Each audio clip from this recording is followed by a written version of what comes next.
तो जैसे कि आपके सामने हमारा टॉपिक है आज के लिए प्रैग्मैटिक्स।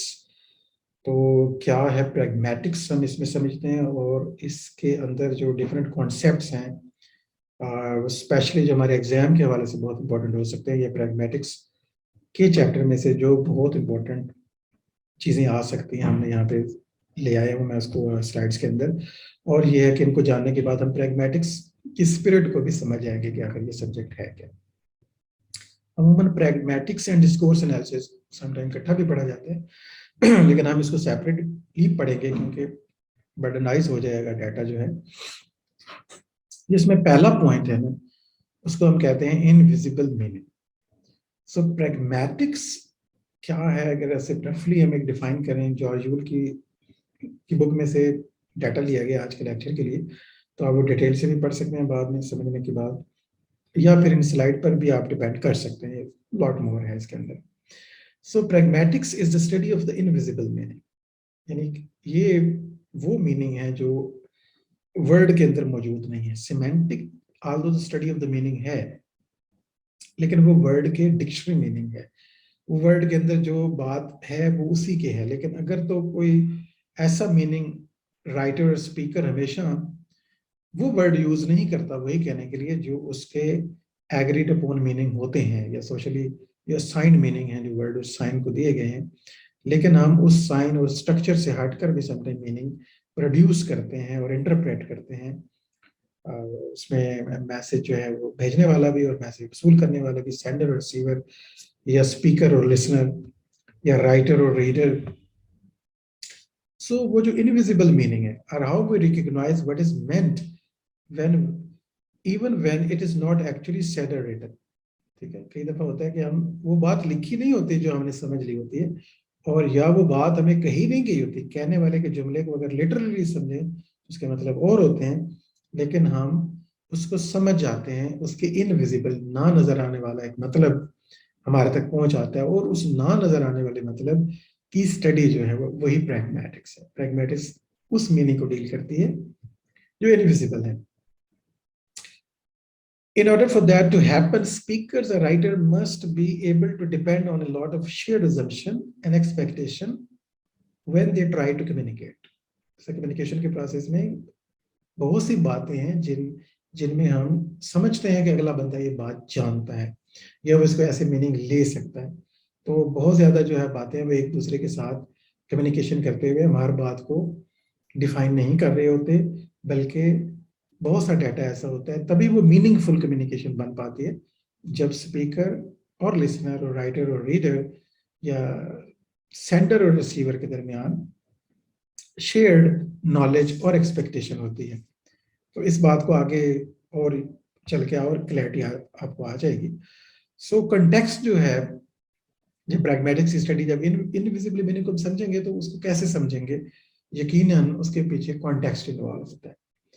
It must be the case that we use the meaning of the words like context in which they occur.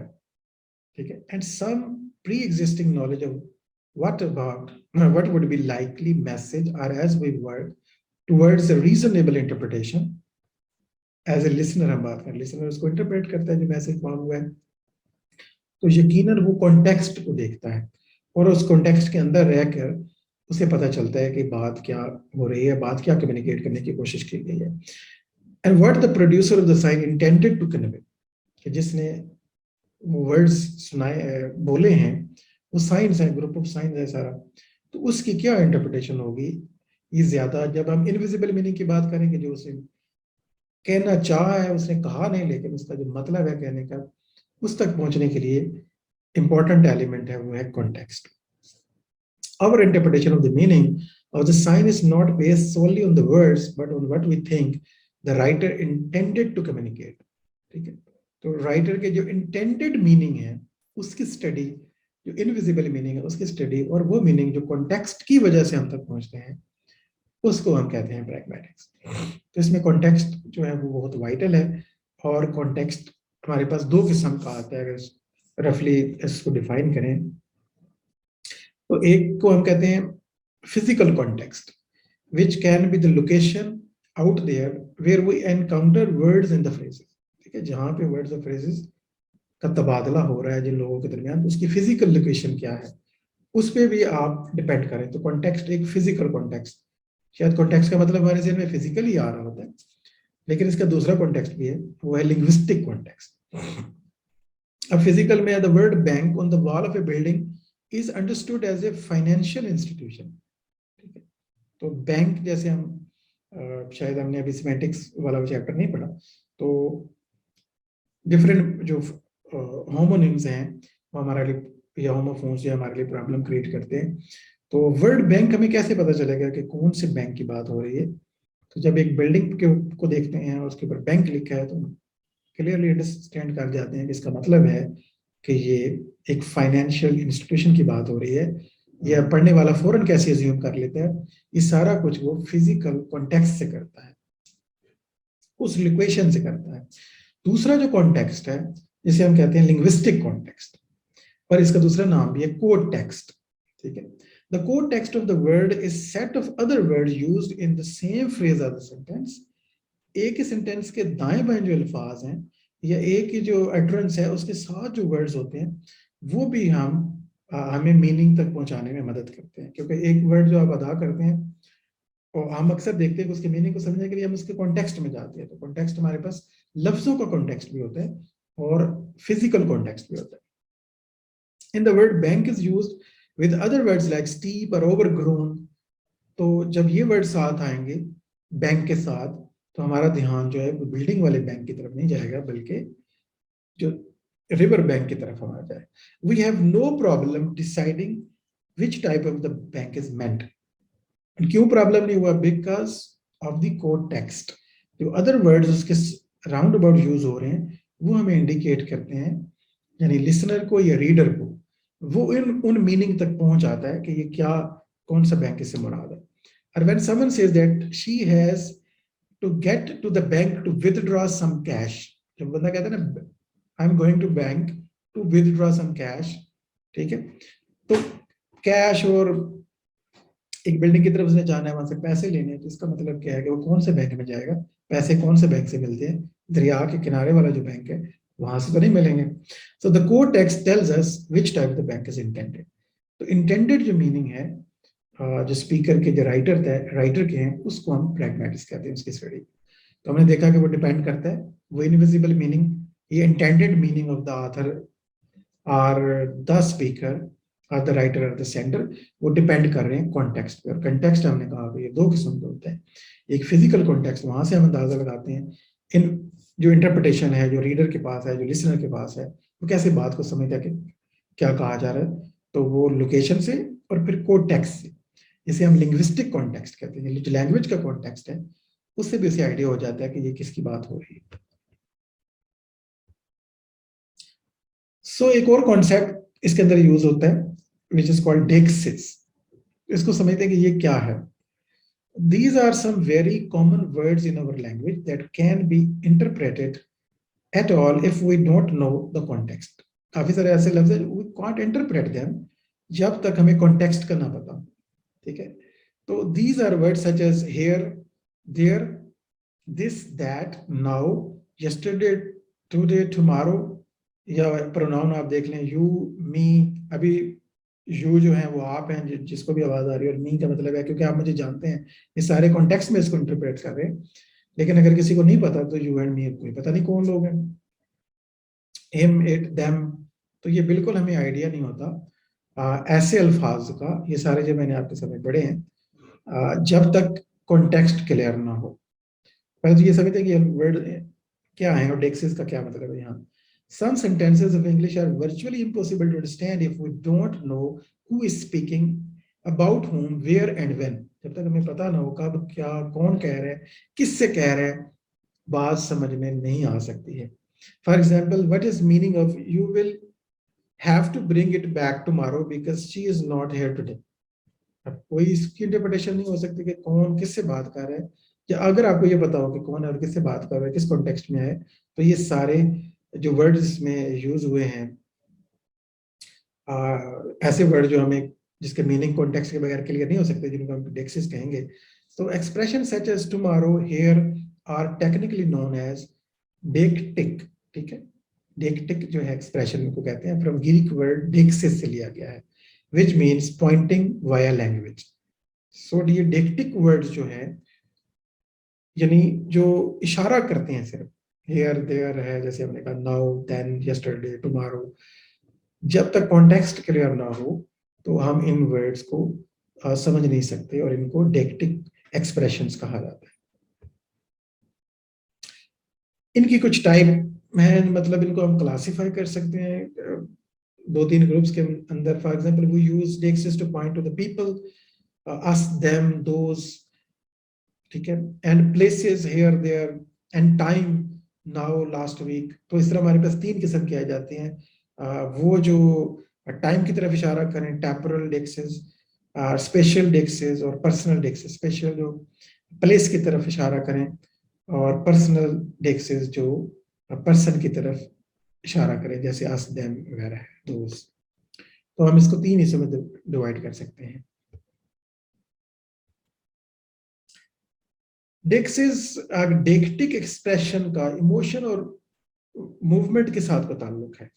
इसको समझते हैं। डिस्टिंक्शन में also be used to express emotions if something is close, ठीक है, but we don't like it, we can use a not close term to describe it, thereby pushing it away from us by using dexis।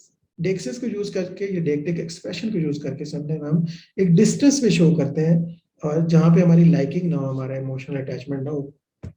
A large bowl of cold tomato soup, for example, which you hate, if you hate a tomato soup, तो वो आपके सामने है, is placed in front of you, so it is close।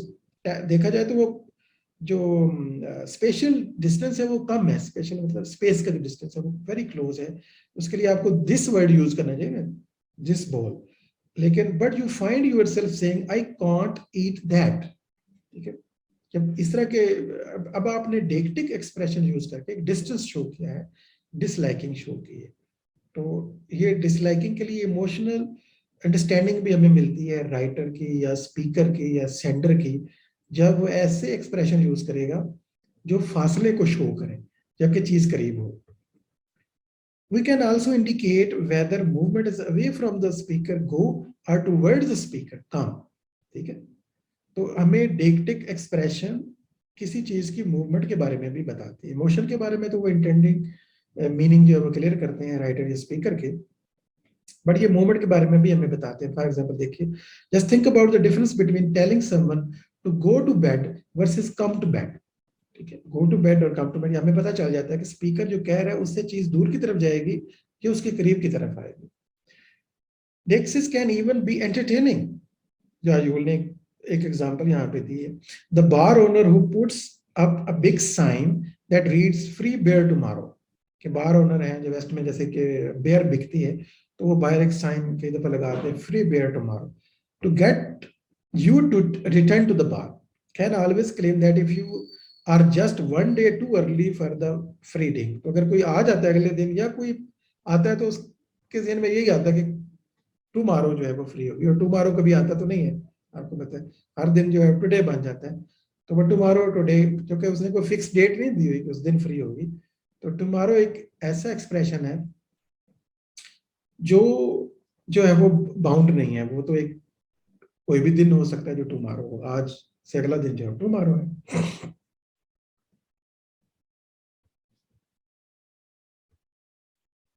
Reference क्या है?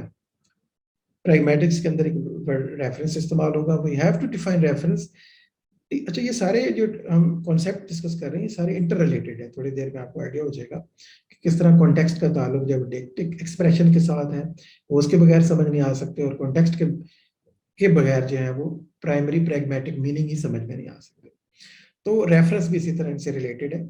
We have to define reference as an act by which a speaker or the writer uses language to enable listener or reader to identify something, ठीक है। जब reader जो है वो understand करता है, आइडेंटिफाई करता है, क्योंकि स्पीकर एक किसी चीज का रेफरेंस यूज करता है, तो यानी एक ऐसा एक्ट वो करता है जिससे हम चीज को आइडेंटिफाई करने में कामयाब हो जाते हैं, तो उसको हम कहते हैं reference. To perform an act of reference we can use proper noun भी यूज हो सकते हैं, जैसे चॉम्स्की, जेनिफर, विस्कस, अदर नाउन्स इन फ्रेजेस जैसे writer, my friend, the cat are pronouns he, she, it. ये तो अमूमन यूज होते रहते हैं, डायरेक्ट एक्सप्रेशन जो रेफर करते हैं.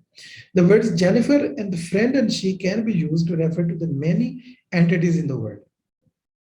We can also refer to the things which we are not sure what to call them.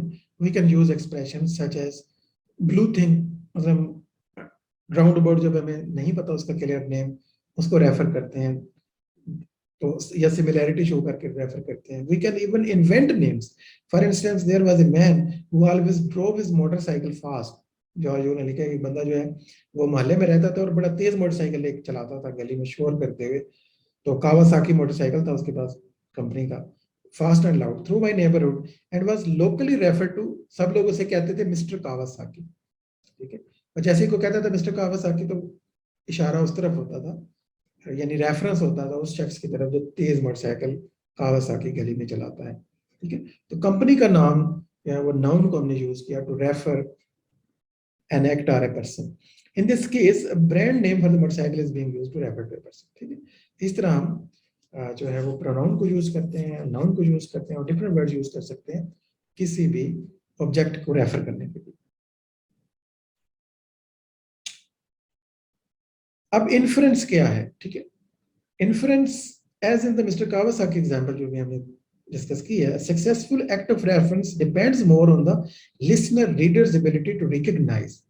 ठीक है. अब रेफरेंस को रिकॉग्नाइज करना है तो कहने वाले ने तो कह दिया, जब तक दोनों के दरमियान एक शेयर्ड नॉलेज नहीं होगा या अजम्पशन नहीं होगा या इन्फ्रेंस करने के वो काबिल नहीं होगा जो लिसनर है, जो रीडर है, तो कम्युनिकेशन जो है का प्रोसेस कंप्लीट नहीं होगा. कि क्या कहना चाहता है, what the speaker or the writer means, then on listeners dictionary knowledge of the word that is used. ठीक है. कि उसके अंदर जो नॉलेज है, जो डाटा है, उसमें ये चीज मौजूद होनी चाहिए, तब वो कम्युनिकेशन कंप्लीट होती है. एक और एग्जांपल समझते हैं. If you are studying linguistic you might ask someone can I look at your Chomsky. अब हमें पता है कि Chomsky is a person, is the author of that book, लेकिन हमने एक नाउन को लेके एक बुक की तरफ रेफर किया है. And get the response sure it is on the shelf over there. तो इसका मतलब उसने अंडरस्टैंड किया है कि चॉम्स्की का मतलब है कि वो book. Those examples make clear that we can use nouns associated with things to refer to the people or use names of the people, जैसे Chomsky, to refer to the things. The key process here is called inference. यहाँ अब listener और speaker के दरमियान जो main चीज है वो उसने तो रेफर कर दिया, लेकिन उसने समझा है, उसको इंटरप्रेट राइट वे में कर दिया लिसनर ने या रीडर ने, तो उसको हम कहेंगे inference. And inference is additional information used by the listener to create a connection between what is said and what is meant. ठीक है. तो वो जो एडिशनली वो समझ जाता है कि जो लफ्ज बोले गए हैं और जो उसका मतलब था, उस गैप को अगर वो फिल करने में कामयाब हो जाता है तो फिर कम्युनिकेशन कंप्लीट होती है और फिर हम इसे कहते हैं कि ये इन्फ्रेंस है. In the Chomsky's example the listener has to operate with the inference. उसे ये इन्फ्रेंस करना पड़ा क्या क्या. If X is the name of the writer, ठीक है, जैसे वो चॉम्स्की का था, of a book, then X can be used to identify a copy of a book that by the writer. ठीक है. तो उसे पता चल गया कि ये चॉम्स्की वर्ड कह रहा है, can I look at your Chomsky, तो उसने ये उस ऑथर के बारे में नहीं बात की है. तो उसे पता है कि मेरे पास तो बुक है, तो ये उस बुक की तरफ इशारा, तो वो कनेक्शन बना लेता है जो कहा गया है और जो उससे कहने का मतलब था. और इंटेंडेड मीनिंग को ही हम कहते हैं कि प्रैग्मेटिक्स की हम स्टडी कर रहे हैं. Similar types of the inferences are necessary to understand someone who says that Picasso is in the museum. अगर हमने बात समझनी है, इन्फ्रेंस हम राइट वे में फिर कर सकते हैं. या हम कहते हैं we saw Shakespeare in London. अगर मैं आपको कहूँगा I saw Shakespeare in London last Friday, I visited London, I saw Shakespeare eight London. इसका क्या मतलब होगा? शेक्सपियर को तो मरे हुए कितने 100 साल हो गए. तो आपको पता है कि I am talking about the play written by the Shakespeare.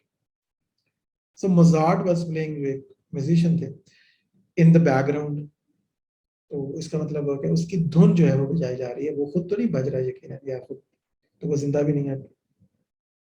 तो ये जो एडिशनल इंफॉर्मेशन ये जो रीडर्स की एबिलिटी है टू अंडरस्टैंड द मैसेज, जो कुछ नहीं कहा गया उस तक पहुंचाने की इंटरप्रिटेशन की जो काबिलियत है, इसको हम इन्फ्लुएंस कहते हैं। ठीक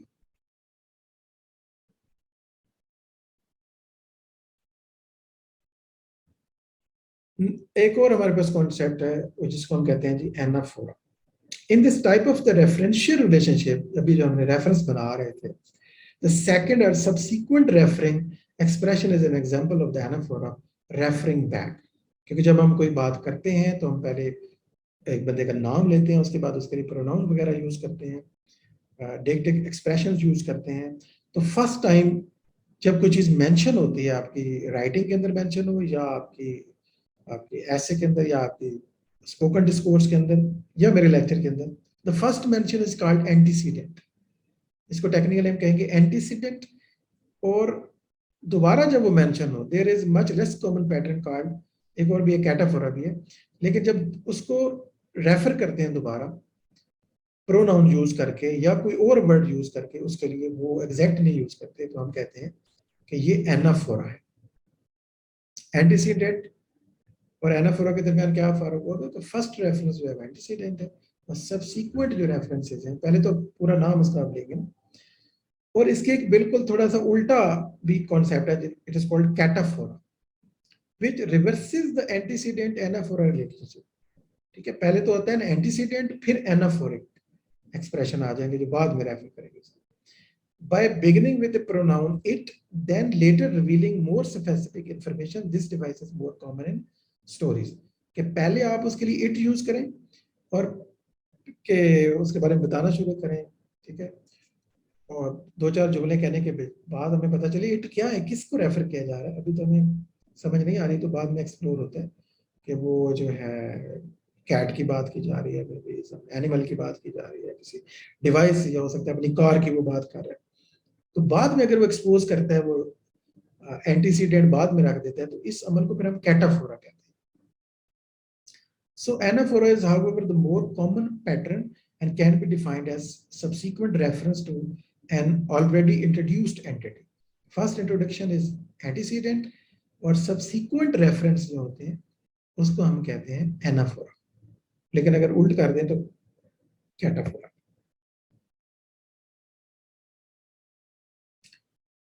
अब हम आते हैं एक और कॉन्सेप्ट की तरफ। हाल तो जो नए लोग हैं उनको थोड़ी सी परेशानी का सामना करना पड़ सकता है कि बड़ी तेजी से हम जो है वो डिफिकल्ट कॉन्सेप्ट एक्सपोज कर रहे हैं आपको।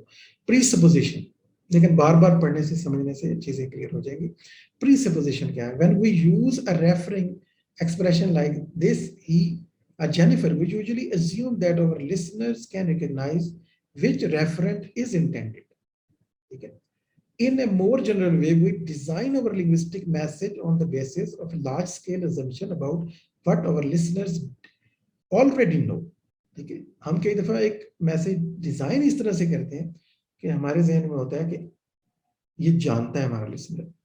ठीक है, हम एक अज्यूम कर लेते हैं कि ये इंफॉर्मेशन तो पहले से ही उसे पता है, तो ये बताने की जरूरत नहीं। तो ये जो हम अज्यूम कर लेते हैं कुछ information, so what a speaker or the writer assumes is true or known by the listener, कि ये सच है या ये लिसनर को पता है, a reader can be described as a presupposition, हम इसको कहेंगे। ठीक है, तो presupposition क्या है कि वो इंफॉर्मेशन, वो नॉलेज का पार्ट जो आप समझते हैं कि रीडर को पहले से पता है, इसको एक्सप्लेन करने की क्या जरूरत है, इसके बारे में फर्दर बताने की क्या जरूरत है। आप बात आगे से शुरू करते हैं और आपके सेंटेंस में वो इंफॉर्मेशन लोडेड होती है, ऑलरेडी अंडरस्टूड होती है। If someone tells you, hey your brother is looking for you, आपको कहता है तुम्हारा भाई तुम्हें तलाश कर रहा था, तो इसमें ऑब्वियस प्रीसपोजिशन क्या है कि you have a brother.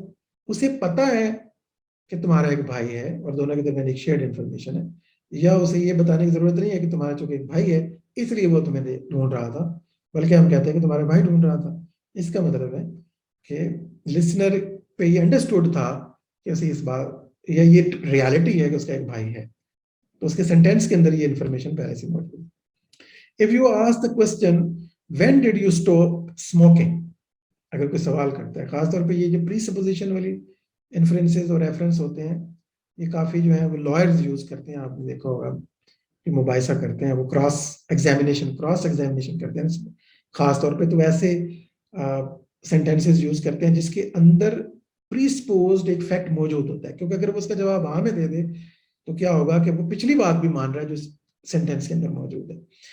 When did you stop smoking का मतलब है, अगर मुझे कहता है कि आपने कब से स्मोकिंग छोड़ दी है, तो और मैं तो स्मोकिंग जो कि करते ही नहीं हूँ, तो ये सवाल मेरे पे कैसे हो सकता है? ऐसे ऑब्जेक्ट करूंगा कि मैंने कभी की नहीं, तो ये छोड़ने वाला तो सवाल तब होगा जब मैं कर रहा हूँ। लेकिन अगर कोई ये कहे कि हाँ जी कुछ दिन हुए हैं, इसका मतलब है कि वो स्मोकिंग करता था। There are at least two presupposition आपको यहाँ पे मिलेंगी कि you use to smoke and you no longer to do so. यानी दो बातें यहाँ उसने की, एक ना सिर्फ ये कि आप अगले बंदे से वो कह रहा है कि तुम स्मोकिंग करते थे, बल्कि उसे ये भी साथ फैक्ट आ रहा है कि उसने अब छोड़ दी हुई है, तो इसलिए उसने पूछा ना कि कब छोड़ दिए। तो ये प्री सपोजिशन का ये मतलब होता है कि जब एक राइटर या स्पीकर अज्यूम कर लेता है एक फैक्ट और फिर उसकी बेस पे अगली बात करते हैं, तो अज्यूम्ड फैक्ट उसके सेंटेंसेस के अंदर पहले से हमें मिल सकते हैं उसका जब हम एनालिसिस करेंगे।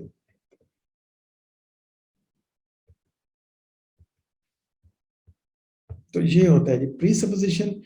तो अब हम एक और कॉन्सेप्ट की तरफ आते हैं विच इज कॉल्ड पोलाइटनेस। तो पोलाइटनेस क्या है? We can think of the politeness in a general term as having to do with ideas like being tactful, modest, nice to other people. Politeness का हमारे यहाँ जहन में यही टर्म आ रहा है कि नाइस होना, बड़े अच्छे से बिहेव करना। लेकिन लिंग्विस्टिक पोलाइटनेस का कॉन्सेप्ट थोड़ा सा ट्रिकी है हमें समझना है। हाल तो उसके बहुत कॉमन है कि पोलाइट बिहेवियर क्या होता है, बल्कि आप सही तरह से समझ जाएंगे आज। The most relevant concept is face. इसके साथ हमें समझना है, अगर हमने पोलाइटनेस को अंडरस्टैंड करना है तो हमें साथ एक कॉन्सेप्ट समझना होगा, कॉन्सेप्ट ऑफ फेस। कि फेस क्या है? Your face is the in pragmatics is your public self image. ठीक है, फेस क्या होता है?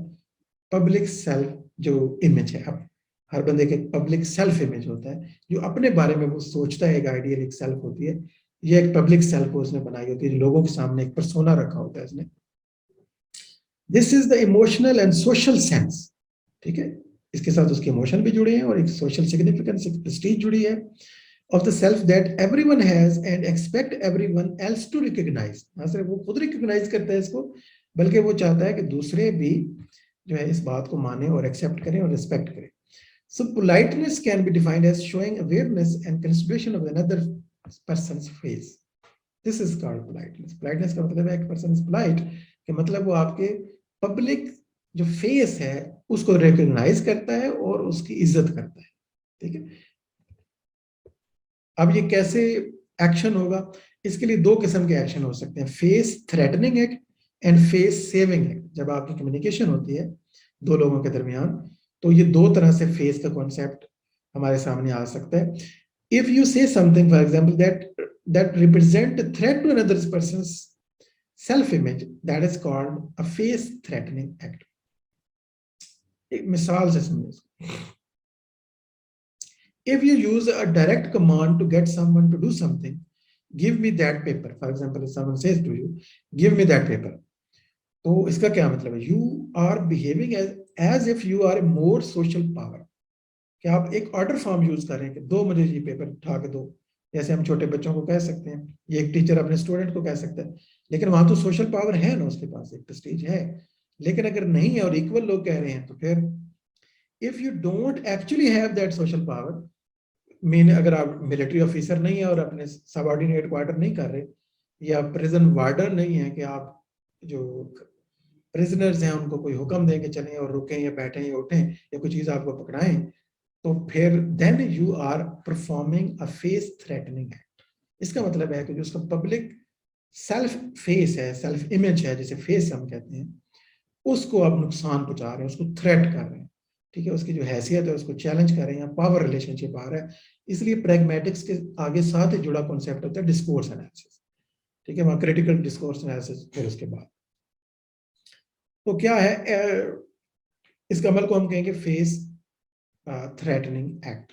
So an indirect request in the form association with the question, could you pass me that paper? लेकिन अगर कोई ऐसे कहे could you pass me that paper, तो स्ट्रक्चर तो देखिए सेंटेंस वाला यूज हुआ है, लेकिन रिक्वेस्ट की गई है, removes the assumption of the social power. लेकिन अगर कोई रिक्वेस्ट करता है, दरखास्त करता है, जैसे पिछली मिसाल में था कि गिव मी दैट पेपर की बजाय अगर वो कहे कि could you please give me that paper, ठीक है, तो क्या होगा, सिचुएशन चेंज हो जाएगी और इसके अंदर जो सोशल पावर का ताल्लुक है वो चेंज हो जाएगा. You are only asking if it is possible. This makes your request less threatening to the person face. जो है उस शख्स का जो पब्लिक सेल्फ इमेज है, आप उसको चैलेंज नहीं कर रहे क्योंकि आप उसे काम करने के लिए तो कह रहे हैं लेकिन रिक्वेस्ट फॉर्म में कह रहे हैं. तो इसका मतलब है कि आप एक पोलाइट बिहेवियर यूज कर रहे हैं. यानी पब्लिक सेल्फ इमेज को रिकॉग्नाइज करना, आइडेंटिफाई करना, रिकॉग्नाइज करना और उसको रिस्पेक्ट करना पोलाइटनेस. तो इम्पोलाइट है अगर आप वो यूज कर रहे हैं और आपके पास पावर नहीं है तो आप इम्पोलाइट है. Whenever you say something that lessens the possible threat to another's face, it can be described as a face saving act. ठीक है. और ये जो दूसरा अमल है जब आप उसे रिकॉग्नाइज करते हैं और एक इनडायरेक्ट जो है एक्शन यूज करते हैं, क्योंकि रिक्वेस्ट भी आपको पता है इनसाइड एक कमांड ही होती है, कोई काम उसके बदले में करना पड़ता है आपको. लेकिन इस अमल में के नतीजे में क्या होता है, फेस सेविंग एक्ट आप कर रहे हैं. यानी आपने जो कम्युनिकेशन परफॉर्म की है उसके अंदर रिएक्शन परफॉर्म हुआ है, उससे आपने पब्लिक सेल्फ फेस जो इमेज है उसको प्रोटेक्ट किया, आपने उसको नुकसान नहीं पहुंचाया. तो फेस जो है ना ये भी दो किस्म का हो सकता है, पॉजिटिव फेस और नेगेटिव फेस हो सकता है. लेकिन इस तक जाने के लिए हम पहले यहाँ थोड़ी सी ब्रेक करेंगे. 3 मिनट वैसे आ रहे हैं, कंप्लीट भी हो सकता है, कहते हैं तो इसको कंप्लीट करने की मैं कोशिश करता हूँ. नेगेटिव एंड पॉजिटिव फेस जो है वो क्या उसको समझने की कोशिश करते हैं. We have both negative face and a positive face. Public self image की बात की ना मैंने, फेस है, ये फेस भी दो किस्म का होता है. पॉजिटिव फेस होता है, एक नेगेटिव फेस. नेगेटिव इसका मतलब नहीं कि बुरा फेस है और पॉजिटिव का बड़ा अच्छा फेस है, ये इसके मीनिंग नहीं है. बल्कि negative face is the need to be independent and free from imposition. ठीक है, हर बंदा चाहता है कि वो इंडिपेंडेंट हो और उस पर कोई किसी की पावर ना हो, उसे फ्रीडम मिलनी चाहिए अपनी जिंदगी गुजारने के लिए. तो ये जो फ्रीडम और इंडिपेंडेंट का जो नजरिया है इसको हम कहते हैं नेगेटिव फेस. ये बंदे का नेगेटिव फेस है. और positive face is need to be connected और belong to a member of the group. ये जो नीड टू बी कनेक्शन है ना, कि मैं भी इस ग्रुप की एक कम्युनिटी के साथ आइडेंटिफाई करना, इसको कहते हैं positive face. So a face saving act that emphasizes a person's negative face will show concern about imposition. I am sorry to bother you. I know you are busy. इस तरह के जब सेंटेंस वो use करता है तो वो उसका जो नेगेटिव फेस है उसको रिस्पेक्ट दे रहा है. मतलब वो उसको कोई इम्पोज नहीं कर रहा, उसके ऊपर कोई कमांड नहीं कर रहा, बल्कि उसके फेस को रिकग्नाइज कर रहा है. मतलब उसके नेगेटिव फेस को सेव कर रहा है. नेगेटिव फेस को के बारे में उसका कंसर्न है, उसको रिकग्नाइज कर रहा है. नेगेटिव फेस हियर मींस कि किसी का जो इंडिपेंडेंस है, उसकी उसकी जो फ्रीडम और इंडिपेंडेंस है उसको रिकॉग्नाइज कर. A face saving act that emphasizes a person's positive face will show solidarity, ठीक है, and draw attention to the common goal. For example, the same thing happened to me. Let's do this together. जब हम कहते हैं तो उसको include करते हैं और उसके जो पॉजिटिव फेस है उसको उसके साथ सॉलिडेरिटी शो करते हैं, यानी कनेक्शन बनाते हैं जब आप दूसरों के साथ. तो ये जो किसी की डिजायर है to be connected and to belong some group or certain area or certain social group, तो इसका मतलब है कि आप पॉजिटिव जो फेस है उसको रिकॉग्नाइज कर रहे हैं. इसके बाद हमारे पास एक कॉन्सेप्ट है स्पीच एक्ट, लेकिन मुझे लगता है कि हमें ये टाइम अलाउ नहीं करेगा. ओके, स्पीच एक्ट जो है हम पढ़ रहे थे, रिकॉर्डिंग क्योंकि ऑन नहीं थी तो इसको थोड़ा सा हम वापस जाएंगे. तो स्पीच एक्ट का मतलब है कि हम लैंग्वेज से एक्शन जो परफॉर्म करते हैं, ये उसकी बात हो रही है. और यानी कि we do things by words. So we use the term speech act to describe an action that involves language such as requesting, commanding, questioning, or informing. To take a more specific example, if you say, I will be there at 6, ये sentence आपने बोला, ये utterance आपने बोला, I will be there at 6. You are not just uttering a sentence, ये utterance, you seem to be performing the speech act of promising. तो आपने एक प्रॉमिस किया है, एक परफॉर्मेंस ये की है. स्पीच एक्ट कौन सा परफॉर्म किया है? प्रॉमिस करने का. We can define speech act as the action performed by a speaker with an utterance. Speech act क्या होता है अगर बिल्कुल इसको डिफाइन करें? Speech act as the action, or is the action performed by the speaker with an utterance.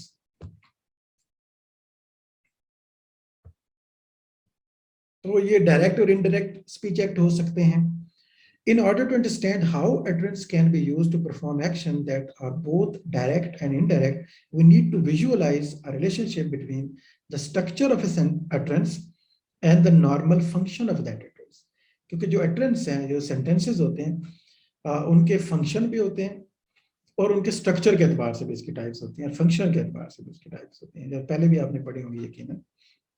When an interrogative structure such as did you, is she, or can you is used with the function of a question, it is described as a direct speech act. Direct speech act यानी direct action क्या perform करना होता है?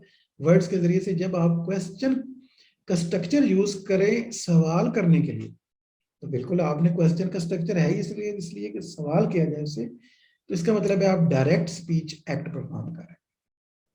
When you seriously want to know the answer to is she wearing a wig, that utterance is a direct speech act.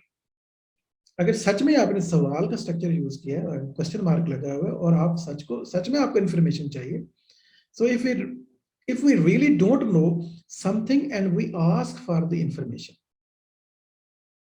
ठीक है, we normally use a direct speech act as can you ride a bicycle. तो अगर सच में आप जानना चाहते हैं कि वो साइकिल चला सकता है, can you ride a bicycle, तो आपका ये जो एक्शन होगा, ये जो अटरेंस होगा, इसको हम कहेंगे स्पीच एक्ट में देखते हुए हम इसे कहेंगे कि ये डायरेक्ट स्पीच एक्ट है. Compare that utterance with can you pass the salt. ठीक है, आप खाने के टेबल पे बैठे हैं और यू से other person can you pass the salt. अब यहाँ पे फेस के लिहाज से आपने देखा कि फेस आप सेविंग एक्ट किया, आपने कोई सोशल पावर नहीं यूज की है, आपने क्वेश्चन फॉर्म में एक रिक्वेस्ट की है. तो क्वेश्चन फॉर्म में ये जो आपने रिक्वेस्ट की है, आपने किया तो क्वेश्चन है लेकिन परफॉर्म आपने रिक्वेस्ट की है. In this second example we are not really asking a question. ठीक है,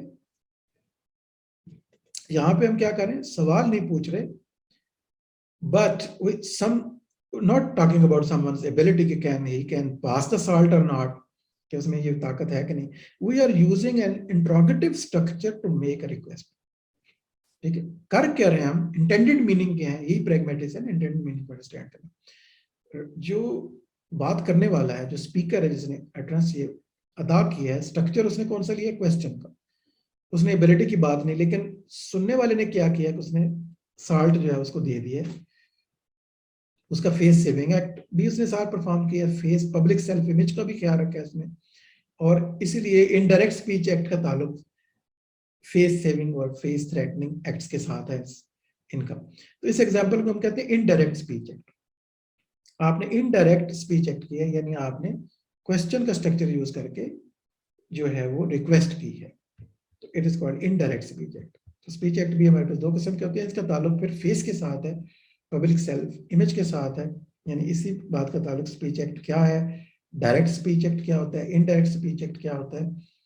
क्लोजली रिलेटेड कॉन्सेप्ट है नेगेटिव और पॉजिटिव फेस के साथ, और फेस थ्रेटनिंग एक्ट और फेस सेविंग एक्ट इसी में आ जाएंगे.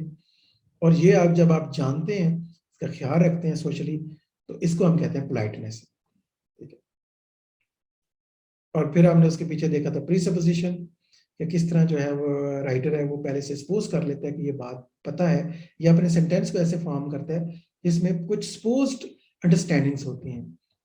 तो एनाफोरा जो है वो किसी भी पैराग्राफ में बातों के दौरान या कन्वर्सेशन के दौरान जो आप डेक्टिक एक्सप्रेशन यूज करते हैं, कोई रेफर करते हैं पीछे किसी और बात को, तो उसे एनाफोरा और एंटीसीडेंट रिलेशनशिप कहते हैं. पहली बार जो चीज अकर होती है उसे कहेंगे कि एंटीसीडेंट, और जब दोबारा उसको रेफर करेंगे तो उसे हम कहेंगे एनाफोरा. लेकिन ये रिवर्स भी समटाइम टेक्निक यूज होती है, जैसे स्टोरीज के अंदर सस्पेंस क्रिएट करने के लिए कि पहले राइटर जो है वो इट या ही और शी यूज करता रहेगा, काफी देर बाद बंदे का नाम आएगा और पता चलेगा अच्छा इसकी बात हो रही है, तो इसे कहते हैं कैटाफोरा. उससे पीछे हमने इन्फ्रेंस देखा था कि जो रीडर है, जो लिसनर है, उसकी ability to understand the extra meaning जो साथ अटैच है, इंटरप्रिटेशन की जो एबिलिटी होती है, इन्फ्रेंस कहते हैं. तो रेफरेंस उसके बाद हमने देखा कि किस तरह जो है वो एक्ट परफॉर्म किया जाता है तो किसी ऑब्जेक्ट को रेफर करने के लिए उसको हम रेफरेंस कहते हैं। इसके लिए हम नाउन प्रोनाउन और दोनों चीज़ें यूज़ कर सकते हैं। जिस तरह हम कनेक्शन बनाते हैं तो चीज़ों के दरमियान और बंदा समझ आता है कि किसकी बात हो रही है।